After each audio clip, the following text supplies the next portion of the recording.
હોય તો પ્રજાસત્તાક દિન કયા વારે આવશે? હવે આ પ્રશ્નો એવા છે કે તારીખ નક્કી છે, કેલેન્ડરનો પ્રશ્ન છે.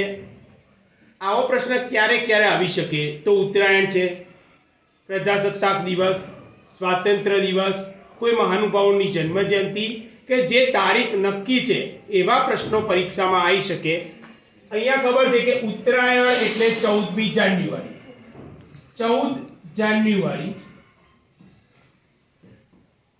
અને પ્રજાસત્તાક દિન એટલે 26 જાન્યુઆરી.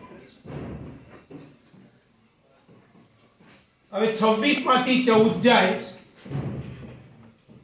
બરાબર એટલે જવાબ આવશે 12. જ્યારે 12 ને આપણે શેષ ભાગીએ છીએ, 7 વડે ભાગીએ તો 7 એકા 7 અને અહીંયા 5 શેષ વધી. હવે 5 શેષ વધી એટલે કે 14મી જાન્યુઆરીએ શુક્રવાર હતો, તો શુક્રવારમાં +5 કરો તમે, તો શુક્રવારમાં +5 કરીએ એટલે શનિવાર, રવિવાર, સોમવાર, મંગળવાર અને બુધવાર. એટલે કે 26મી જાન્યુઆરી પ્રજાસત્તાક દિનના દિવસે બુધવાર આવશે. Thank you.